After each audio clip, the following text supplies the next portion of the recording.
Maşallah baba. Ama sen bu kadar mı gidiyorsun? Yine gel bak. Hadi.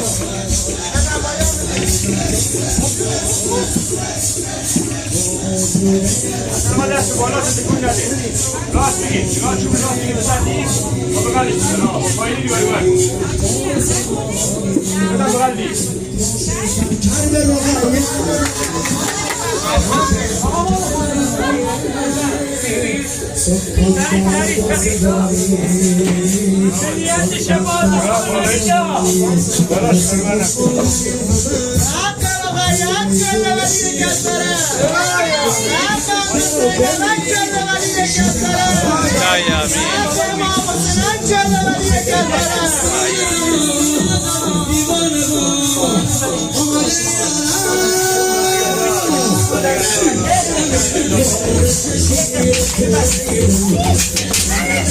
Maşallah salavat Muhammed.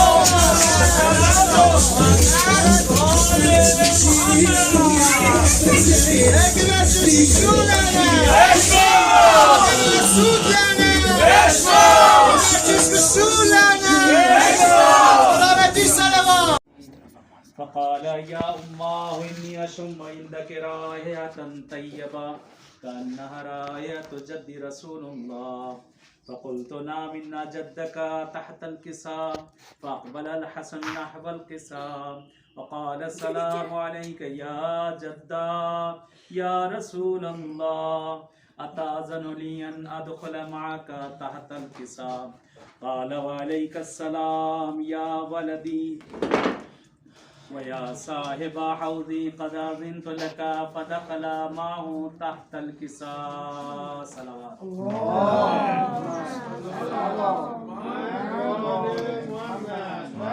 كانت إلا ساعة وإذا بولدي الحسين قد أقبل وقال السلام عليك يا أمه فقلت عليك السلام يا ولدي ويا قرة عيني وثمرة فؤادي فقال لي يا أمه إني أشم عندك رائحة طيبة كأن رائحة جد رسول الله فقلت نام إن جدك وأخاك تحت الكساء فدنا الحسين عليه السلام نحو الكساء وقال السلام عليك يا جدا السلام عليك يا من اختاره الله أتأذن لي أن أدخل معكما تحت الكساء فقال وعليك السلام يا ولدي ويا شافع أمتي قد أذنت لك فدخل معهما تحت الكساء صلوات